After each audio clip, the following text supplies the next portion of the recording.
நாட்டில் உள்ள மீனவர்கள் அனைவரையும் ஒரே கண்ணோட்டத்தோடு மத்திய அரசு பார்க்க வேண்டும் என்று தமிழ்நாடு காங்கிரஸ் கமிட்டி தலைவர் செல்வ பெருந்தகை கூறியுள்ளார். அவர் வெளியிட்டுள்ள எக்ஸ் தள பதிவில், நாகப்பட்டினம் மாவட்டம் அக்கரைப்பேட்டை, செருதூர் மற்றும் வெள்ளப்பள்ளம் ஆகிய 3 பகுதிகளைச் சேர்ந்த மீனவர்கள் மீது இலங்கை கடற்கொள்ளையர்கள் தாக்குதல் நடத்தியதில் 10க்கும் மேற்பட்ட மீனவர்கள் காயமடைந்துள்ளார்கள். மீனவர்கள் மீதான இந்த கொடூர தாக்குதலுக்கு தமிழ்நாடு காங்கிரஸ் சார்பாக கடுமையான கண்டனங்களை தெரிவித்துக் கொள்வதாக தெரிவித்தார். மீனவர்கள் மீது இலங்கை கடற்படையினர் தாக்குதல் நடத்துவதும் அவர்கள் விசைப்படகுகளை பறிமுதல் செய்வதும் தொடர்ந்து நடைபெற்று வருகிறது.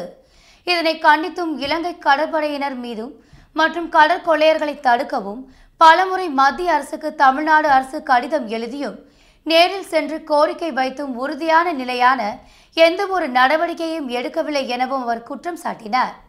நம் நாட்டில் உள்ள மீனவர்கள் அனைவரையும் ஒரே கண்ணோட்டத்தோடு மத்திய அரசு பார்க்க வேண்டும். கடந்த மாதம் பிரதமர் மோடி இலங்கை சென்றபோது மீனவர்கள் பிரச்சனையின் முக்கிய அம்சங்கள் குறித்து இருதரப்பும் விரிவாக ஆலோசனை செய்ததாக கூறப்பட்டது. அதை உடனடியாக நடைமுறைக்கு கொண்டு வந்து இருநாட்டு மீனவர்கள் சந்திப்பை ஏற்பாடு செய்ய வேண்டும்.